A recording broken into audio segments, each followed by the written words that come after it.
Welcome to night bulletin. Bhupalpally నియోజకవర్గం టేకుమట్ల మండలంలో ఇసుక దోపిడీపై మాజీ ఎమ్మెల్యే గండ్ర వెంకటరమణారెడ్డి తీవ్ర స్థాయిలో మండిపడ్డారు. ఇందిరమ్మ ఇండ్ల పేరుతో కాంగ్రెస్ మంత్రులు, ఎమ్మెల్యేలు విచ్చలవిడిగా ఇసుక దోపిడీకి పాల్పడుతున్నారని ఆయన ఆరోపించారు. భూపాలపల్లిలో తాము చేసిన ధర్నాకు ప్రభుత్వ యంత్రాంగం నుంచే స్పందనే రాలేదని విమర్శించారు. రాష్ట్రంలో అసలు ప్రభుత్వం ఉందా అన్న అనుమానం ప్రజల్లో వ్యక్తమవుతుందని ఆయన అన్నారు. తాము ఇసుక దోపిడీకి వ్యతిరేకంగా పోరాడుతుంటే పోలీసులు అడ్డుకుంటున్నారని ఆవేదన వ్యక్తం చేశారు. టేకుమట్ల మండలంలో మా దగ్గర నుంచి వాగులు ప్రవహిస్తాయి, అందులో నుంచి ఇసుక తీసుకెళ్తా ఉన్నారని చెప్పి సాక్షాత్తు నేనే వెళ్ళి రోడ్డు మీద కూర్చొని ధర్నా చేసి అధికారుల దృష్టికి ఇసుక దోపిడిని ఆపాలే, విచ్చలవిడిగా దోపిడీ జరుగుతూ ఉన్నది, అధికార పార్టీ నాయకుల యొక్క డైరెక్షన్ మేరకు జరుగుతుందని చెప్పిన ప్రభుత్వం నుంచి ఎలాంటి చలన లేదు, అధికారుల నుంచి కూడా ఎలాంటి స్పందన లేదు. ఎమ్మెల్యేకు అక్కడ ఉండేటువంటి నాయకుల మధ్య వాళ్ళ యొక్క పంపకాల లావాదేవీలో వచ్చినటువంటి జరిగిన తతంగంలో నిన్న కాంగ్రెస్ పార్టీకి సంబంధించినటువంటి మండలాధ్యక్షుడు నిన్న మరి రోడ్డు మీదకి వచ్చి ధర్నా చేయడం జరిగింది.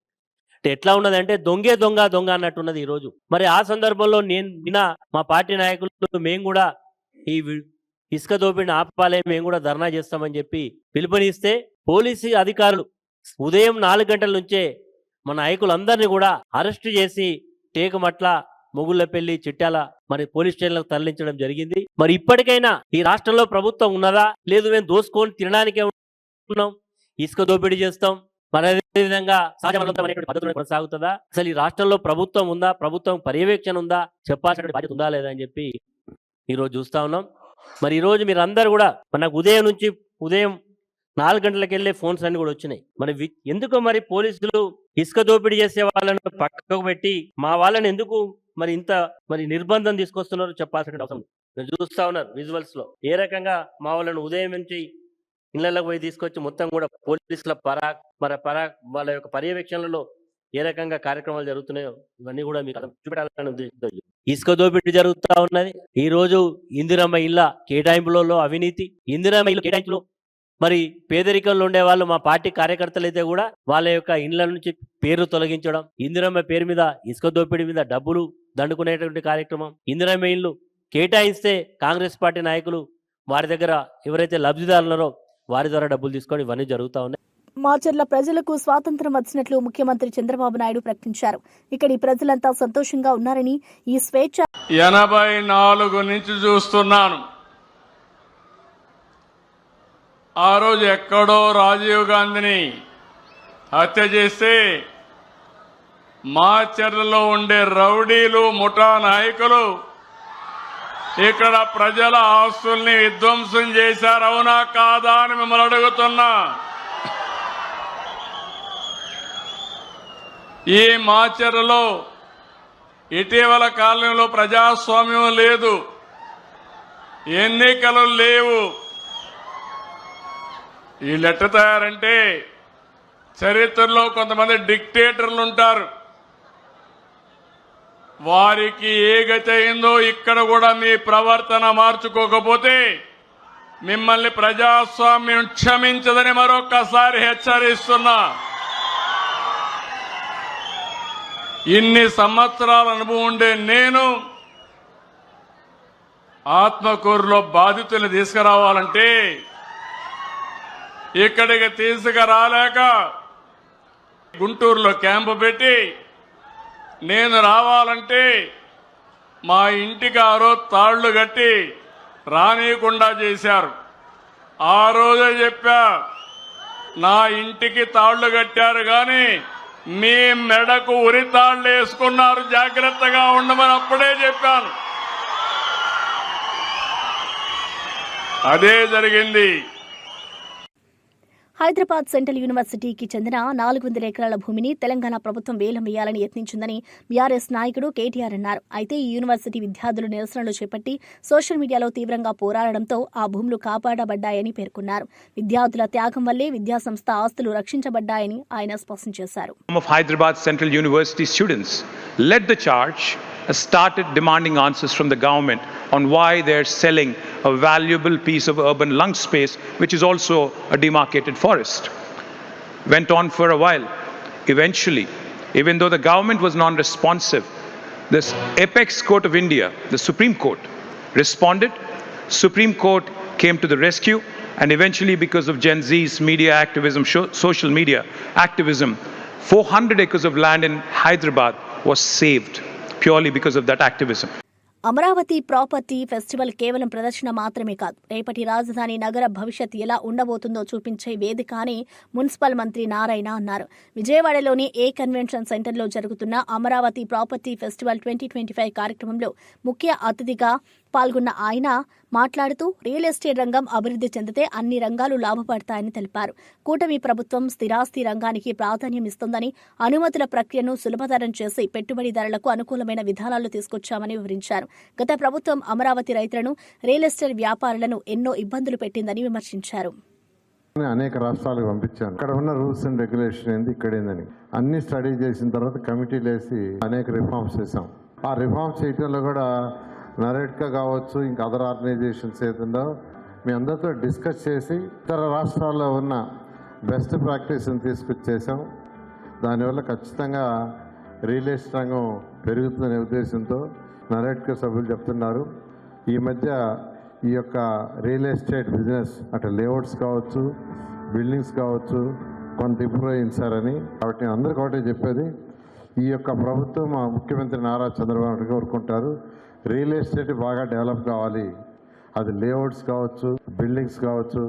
కాబట్టి మీరు బాగా చేయండి, మీకు అన్ని విధాల 100% ఈ ప్రభుత్వం సపోర్ట్ ఉంటుందని తెలియజేసి ప్రత్యేకమైన ధన్యవాదాలు తెలియజేస్తాను. అమరావతి వల్ల కన్స్ట్రక్షన్ బాగుంటుంది, ఇన్ఫ్రా బాగుంటుంది, రియల్ ఎస్టేట్ కూడా బాగుంటుంది. తప్పకుండా 3 పరిశ్రమలు మనం చూస్తే మన జీడిపిలో ప్రముఖ పాత్ర పోషిస్తాయనే దాంట్లో సందేహం లేదు. మేమందరం ఏ సమస్య వచ్చినా వాళ్ళ బిల్డర్కు ఉన్న ప్రధాన సమస్య పర్మిషన్లు ఏదన్నా చిన్న చిన్న అడ్డంకులు అంటే సాల్వ్ చేయగలిగిన అడ్డంకులు ఉంటే తప్పకుండా మేము దాన్ని తీసుకుని అధికారుల దృష్టికి తీసుకువెళ్ళి ఇమ్మీడియట్గా పర్మిషన్లు వచ్చే విధంగా నేను కృషి చేస్తానని బిల్డర్లందరికీ హామీ ఇస్తున్నా. ఏపీ లిక్కర్ స్కామ్ కేవలం 3,000 కోట్లు మాత్రమేనని, కానీ విద్యుత్ రంగంలో జరిగిన స్కామ్ 40,000 కోట్ల రూపాయలదని ఏబీ వెంకటేశ్వరరావు తీవ్ర విమర్శలు చేశారు. విద్యుత్ రంగం ప్రభుత్వాలకు బంగారు బాతుగా మారిందని, ఛార్జీలు పెంచుతూ సామాన్యుల నడ్డీ విరుస్తున్నారని ఆరోపించారు. వైసీపీ ప్రభుత్వ కాలంలో జరిగిన అవినీతి ఇప్పుడు కూటమి ప్రభుత్వం కొనసాగిస్తుందని వ్యాఖ్యానించారు. తాము చూపించిన ఆధారాలు తప్పైతే చెంపలు వేసుకుంటారని సవాల్ విసిరారు. ఇన్ని ఆధారాలు చూపించాం, మేము చూపించిన ఆధారం ఏదైనా తప్పు అని తేలితే చంపలేసుకోవడానికి రెడీగా ఉన్నాం. లేని నాడు ఈ దుర్మార్గపు టెండర్లని, ఇప్పటికి కూడా వ్యాలిడ్గా ఉన్నటువంటి టెండర్లని వెంటనే రద్దు చేయాలి. ఇంతకు ముందు జరిగినటువంటి టెండర్ల అవకతవకల మీద ఖచ్చితంగా దర్యాప్తు జరగాలి. సంబంధిత అధికారుల మీద, దానికి ప్రోద్బలం ఇచ్చినటువంటి వ్యక్తుల మీద ఖచ్చితంగా దర్యాప్తు జరగాలి, వాళ్ళని శిక్షించాలి అని చెప్పి తెలియజేసుకుంటున్నాం. 40,000 కోట్ల స్కామ్ అండి ఇది. మనం బోడి 3,500 కోట్ల స్కామ్ అని చెప్పి మద్యం స్కామ్ అని రోజు మాట్లాడుకుంటున్నాం. ఈ 40,000 కోట్ల సంగతి ఏంటి?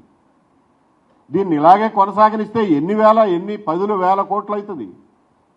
కాబట్టి దీని మీద ఖచ్చితమైనటువంటి చర్యలు ఉండాలి. ఈ ప్రభుత్వం వెంటనే అమల్లో ఉన్నటువంటి టెండర్లను రద్దు చేసి పారదర్శకంగా కెపాసిటీ ఉన్న ప్రతి ఒక్కళ్ళకి, క్వాలిటీ ఇచ్చే ప్రతి ఒక్కళ్ళకి అవకాశం ఇస్తూ మళ్ళా టెండర్లు పిలవాలని చెప్పి, భవిష్యత్తులో కూడా ఇటువంటి తప్పులు పునరావృతం కాకుండా చర్యలు తీసుకోవాలని చెప్పి డిమాండ్ చేస్తూ ఈ పత్రికా సమావేశాన్ని ముగిస్తున్నాను. రాష్ట్రంలో మొట్టమొదటిసారిగా ఏకంగా 400 మందికి బెయిల్ రాకుండా కేసులు నమోదు చేశారని మాజీ మంత్రి పేర్ని నాని విమర్శించారు. ప్రతిపక్షంగా ప్రజల కోసం, ప్రజాహితం కోసం పనిచేస్తున్నప్పుడు ఇలాంటి నిర్బంధాలు తప్పవని వ్యాఖ్యానించారు. ప్రజల హక్కుల కోసం పోరాడుతున్న ప్రతి కార్యకర్తపై తప్పుడు కేసులు మోపి భయపెట్టాలని ప్రభుత్వం చూస్తుందని ఆయన ఆరోపించారు. మేము ప్రోగ్రాం పెట్టాం, అప్లికేషన్ పెట్టాం, మేము ఏమో అన్నారు, రిజెక్ట్ చేశారు, మైక్ పెట్టారు, మీరు వస్తే కనుక లోపలేస్తాం అది ఇది అని చెప్పని. ప్రతిపక్షంగా మా నిరసన మేము తెలియజేయాలి, ప్రజాహితం కోసం పనిచేయాలి కాబట్టి మేము పనిచేస్తున్నాం. కొత్త ఎస్పీ గారు వచ్చారు, 400 కేసులు, 400 మంది మీద రాష్ట్రంలో మొట్టమొదటిసారిగా ఒక ప్రతిపక్షం చేసినటువంటి ఒక నిరసన కార్యక్రమంలో 400 మంది మీద 10 సంవత్సరాల శిక్ష పడేటువంటి ఒక నేరం కూడా దీంట్లో పెట్టి మా 400 మందిని బెయిల్ రాకుండా ఎన్నాళ్ళు కావాలంటే అన్నాళ్ళు ఉంచేట్టుగా సెక్షన్ కూడా పెట్టారని చెప్పి పాత్రికేయ మిత్రులు చెప్తున్నారు. తప్పే ఉంది. ప్రజల కోసం పనిచేసేప్పుడు ఈ అన్నాళ్ళైనా ఉంటాం, పెద్ద ఇష్యూ ఉంది.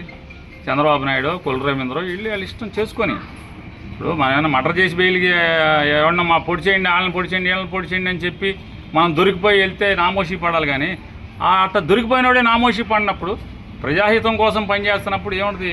నెల అయితే ఉంది, 2 నెలలు అయితే ఉంది, తప్పే ఉంది, నామోషి ఉంది దాంట్లో.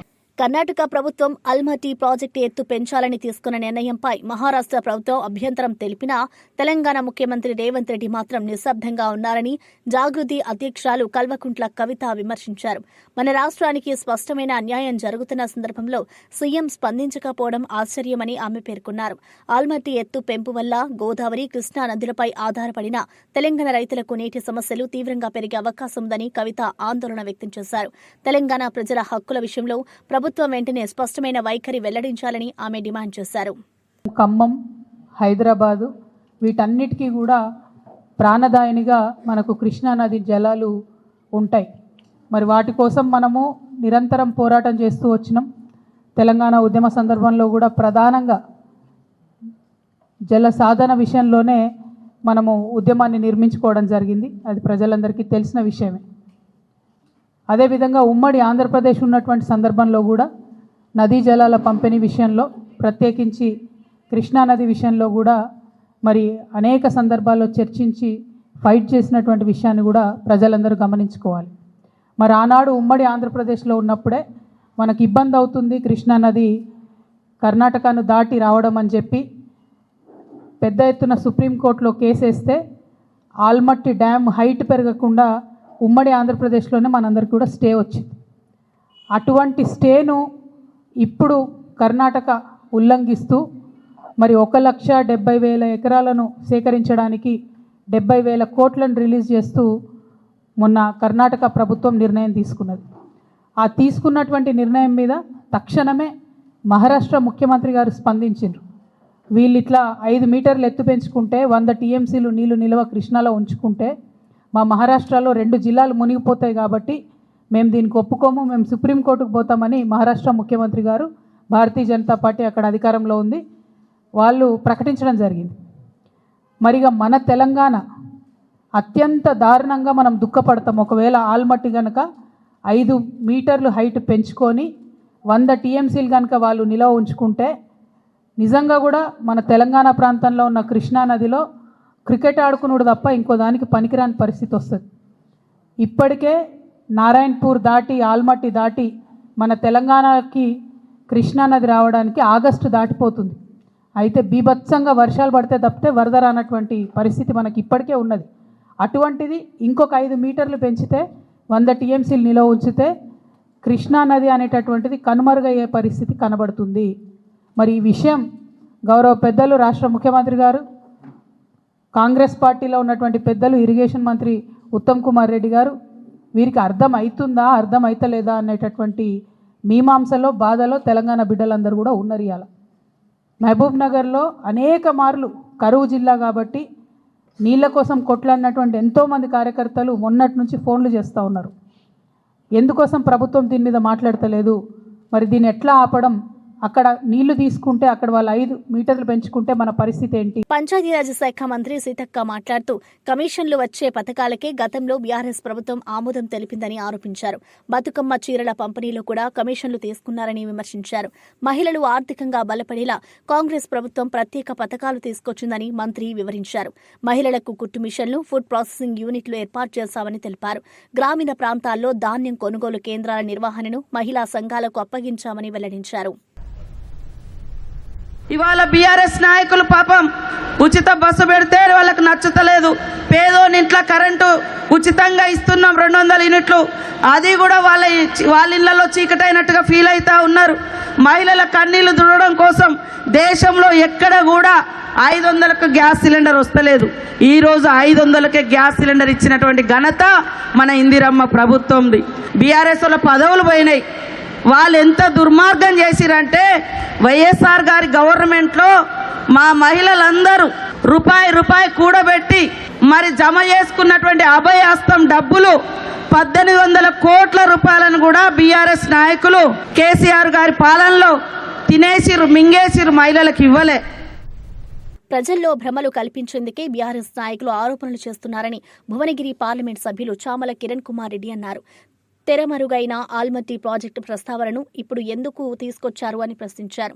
రాష్ట్ర ప్రజలకు ఏమాత్రం మేలు చేయని వాదనలతో బీఆర్ఎస్ నేతలు రాజకీయ ప్రయోజనాల కోసం ప్రయత్నిస్తున్నారని వ్యాఖ్యానించారు.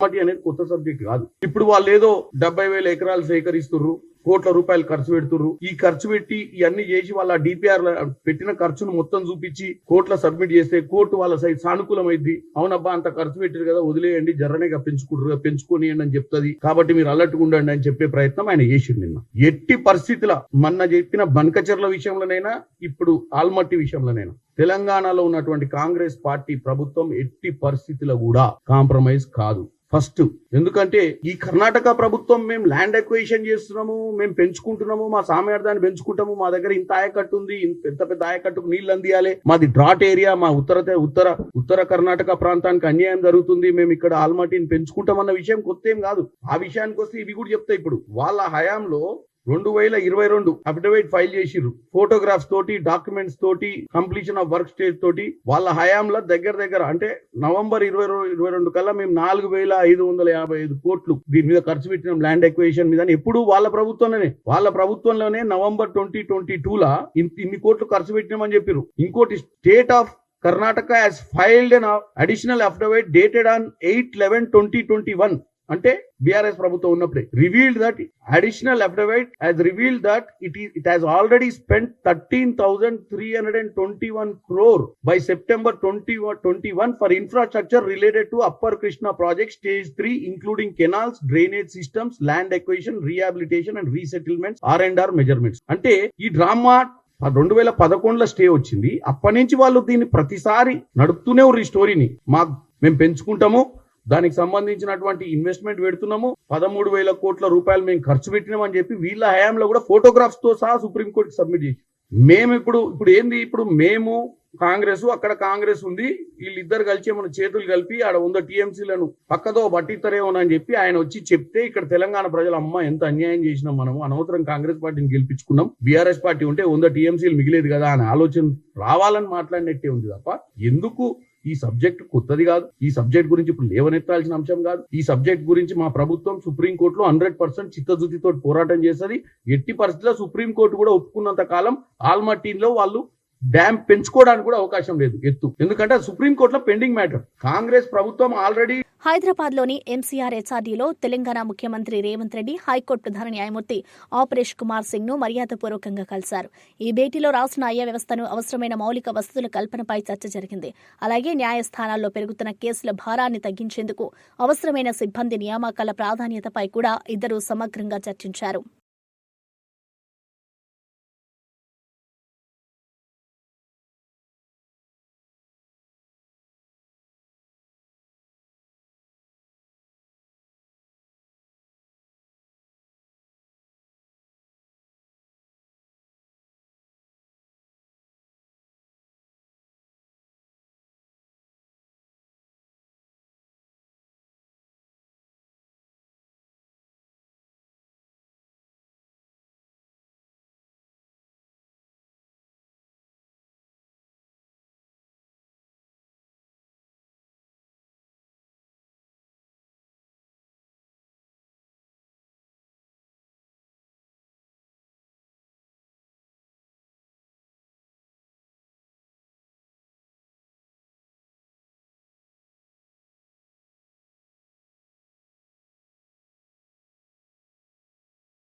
బీఆర్ఎస్ మాజీ ఎమ్మెల్యే గాదరి కిషోర్ సీఎం రమేష్ పై మండిపడ్డారు. సీఎం రమేష్ ఒక రాజకీయ వ్యభిచారి అని ఆయన తీవ్ర వ్యాఖ్యలు చేశారు. మా నాయకుడిపై అనుచిత వ్యాఖ్యలు చేసిన రమేష్ పై స్పందించేందుకే ప్రెస్ మీట్ పెట్టి ఆయన చిట్టా విప్పారని గాదరి కిషోర్ స్పష్టం చేశారు. అదే కారణంగా తనపై తప్పుడు కేసులు పెట్టారని ఆయన ఆరోపించారు. ప్రజల పక్షాన నిలబడి మాట్లాడినందుకు ఇలా రాజకీయ ప్రతీకార చర్యలు ఎదుర్కొంటున్నారని గాదరి కిషోర్ ఆవేదన వ్యక్తం చేశారు. ఎట్లా మాట్లాడుతావు నువ్వు, ఇది సరైన పద్ధతి కాదు అని చెప్పేసి ఆయన వ్యాఖ్యలను ఖండిస్తూ నేను చేసినటువంటి ప్రెస్ మీట్లో విమర్శలను సాకుగా చూపిస్తూ జూబ్లీస్ పిఎస్లో కేసు పెట్టడం సీఎం రమేష్ గారు. ఆ క్రమంలో జూబ్లీస్ పిఎస్లో ఎఫ్ఐఆర్ నమోదు చేసి 35B BNS కింద నాకు ఈరోజు నోటీసులు ఇచ్చి విచారణకు హాజరు కావాల్సిందిగా వారు రమ్మన్నారు. సరే, భారతీయ చట్టాల మీద గౌరవంతో 10 సంవత్సరాలు తుంగతుర్తి నియోజకవర్గ ప్రజల ఆశీర్వాదంతో శాసనసభ్యులుగా చట్టసభలో పనిచేసినటువంటి వ్యక్తిగా చట్టాలను గౌరవించాల్సినటువంటి బాధ్యత ఒక భారతీయ పౌరునిగా నా మీద ఉంది. కాబట్టి 100% వారికి సహకరించడానికి సిద్ధంగా ఉండి ఈరోజు జూబ్లీహిల్స్ పిఎస్కి పోవడం కోసం బయలుదేరుతా ఉన్నాం. అక్కడ విచారణ జరిగిన తర్వాత మళ్ళీ ఈ అంశానికి సంబంధించి ఏం జరగబోతా ఉంది, ఏం చేయబోతా ఉంది అనేటువంటి విషయంలో మేము మాట్లాడడం జరుగుతుంది. మీరు ఎన్ని రకాల కేసులు పెట్టుకున్నా, బీజేపీ కాంగ్రెస్ కుమ్మక్కైనా, నువ్వు ఎంపీ అయినా, నువ్వు ముఖ్యమంత్రి అయినా, ఇంకెవరైనా సరే ప్రజలకు అనుకూలంగా లేకుండా వ్యతిరేక కార్యకలాపాలు చేసినప్పుడు కావాలని చెప్పేసి కక్ష సాధింపు చర్యల ధోరణిలో భాగంగా బీఆర్ఎస్ పార్టీకి సంబంధించినటువంటి అధినాయకుల మీద అనుచిత వ్యాఖ్యలు చేసినప్పుడు 100% తెలంగాణ బిడ్డగా, నికార్సైన తెలంగాణ ఉద్యమకారునిగా, కేసీఆర్ కేటీఆర్ అభిమానిగా స్పందిస్తూనే ఉంటాం. నీ చేతనైన కేసులు పెట్టుకో, నీ ఇష్టం వచ్చాడు వ్యవహరించుకో, భయపడేది లేదు. తాటాకు చెక్కుపులకు ఎవరు భయపడరు. తెలంగాణ ఉద్యమంలో 172 కేసులు పెట్టుకొని 6 నెలలు జైలుకు పోయి కొట్లాడినటువంటి బిడ్డలం. కాబట్టి దేనికైనా తెగించి సిద్ధంగా ఉన్నామనేటువంటి విషయాన్ని మరొకసారి గుర్తు చేస్తున్నాం. ఇప్పటికే పల్నాడు జిల్లా చిలకలూరిపేటలో టీడీపీకి పెద్ద దెబ్బ తగిలింది. నాదెండ్ల మండల అధ్యక్షుడు బండారుపల్లి సత్యనారాయణ తన పార్టీ పదవులకు రాజీనామా చేశారు. వైసీపీకి చెందిన మర్రి రాజశేఖర్ను తెలుగుదేశం పార్టీలో చేర్చుకోవడంపై తీవ్ర వ్యతిరేకత వ్యక్తం చేసిన ఆయన ప్రజల్లో అనుమానాలు ఉన్న వ్యక్తిని పార్టీలోకి తీసుకోవడాన్ని తాను సమర్థించలేదని స్పష్టం చేశారు. ఈ పరిణామాలను నిరసిస్తూ తన రాజీనామాను ఆమోదించాలని జిల్లా అధ్యక్షుడిని కోరినట్లు వెల్లడించారు. అసెంబ్లీ ఎన్నికల్లో 30,000 పైకి చిలుకు పుల్లారావు గారికి మెజారిటీ ఇచ్చినటువంటి నియోజకవర్గం. ఇటువంటి ప్రశాంతమైనటువంటి నియోజకవర్గంలో ఒక అలజడిని సృష్టించింది తెలుగుదేశం పార్టీ. ఈ నియోజకవర్గంలో 30 సంవత్సరాలుగా ఏకదాటిగా కార్యకర్తలకు అండా దండగా ఉండి అన్నీ తానై పార్టీ నడిపించినటువంటి ప్రత్తిపాటి పుల్లారావు గారు 8 సంవత్సరాలు ఉమ్మడి జిల్లా అధ్యక్షుడిగా, 5 సంవత్సరాలు రాష్ట్ర మంత్రిగా, రాష్ట్ర ఉపాధ్యక్షుడిగా, 4 సార్లు ఎమ్మెల్యేగా గెలిచినటువంటి వ్యక్తి నియోజకవర్గంలో ఆయనకి తెలియకుండా, ఆయన్ని సంప్రదించకుండా తెలుగుదేశం పార్టీ కార్యకర్తల్ని, నాయకుల్ని జెండా వేసుకున్నటువంటి వ్యక్తుల్ని చీల్చి చెండాడి వేటాడి వెంటాడినటువంటి ఒక ఉగ్రవాది వైసీపీ పార్టీకి చెందిన వ్యక్తిని పార్టీలో చేర్చుకోవటం చాలా అవమానంగా కార్యకర్తలుగా మేము భావిస్తా ఉన్నాం. దీన్ని సహించలేక మా ఆవేదనని రాష్ట్ర అధ్యక్షుడు పల్లా శ్రీనివాస్ గారికి ఫోన్ ద్వారాను మెసేజ్ల ద్వారాను తెలియజేశాం. రాజీనామా చేశాడు.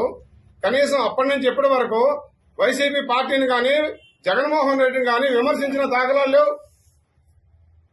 నెల క్రితం కూడా అయోధ్య రామిరెడ్డి ద్వారా జగన్మోహన్ రెడ్డి గారు కబురు పంపించాడు, విడదల రజనీని ఇన్ఛార్జిగా తొలగిస్తే నేను ఇన్ఛార్జిగా ఉంటానని. ఇన్ఛార్జిగా ఉంటే ఏం చేయాలని? మా అందరిని మళ్ళా తప్పుడు కేసులు పెట్టించి గ్రామాలు నాశనం చేయాలనే కదా. అక్కడ జగన్మోహన్ రెడ్డి నీకు అవకాశం ఇవ్వలేదు కాబట్టే కదా మళ్ళీ ఈరోజు చంద్రబాబు గారి దగ్గరికి వెళ్ళింది. ప్రభుత్వ పార్టీ మా అభిప్రాయాలు తీసుకోవాలి.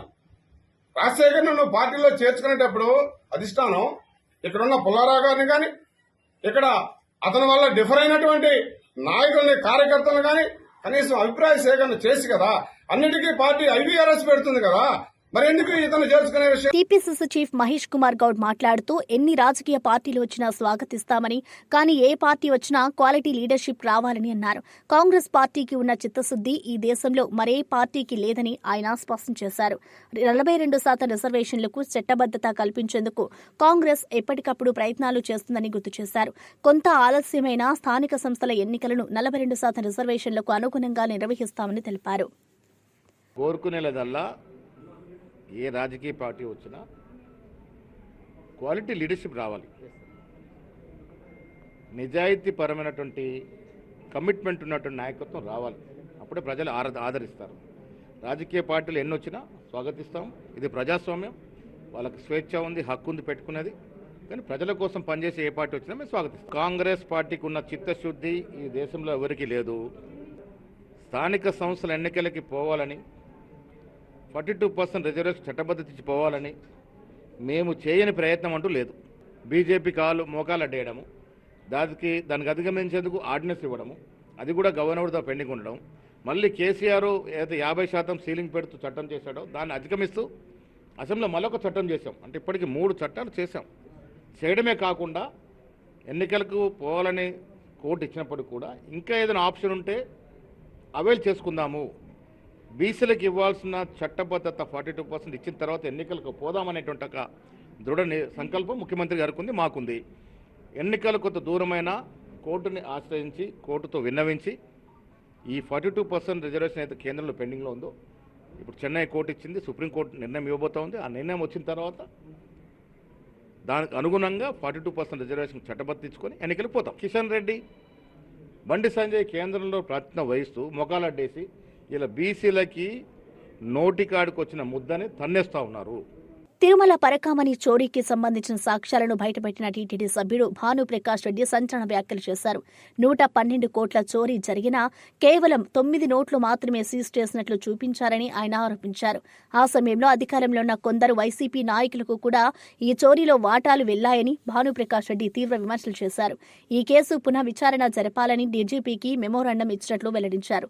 తిరుమల పరకామణి భద్రతలో జరిగిన ఈ భారీ లోపంపై భక్తులు ఆగ్రహం వ్యక్తం చేస్తున్నారు. జాగ్రత్త, స్లోగా చెయ్యి చూడండి.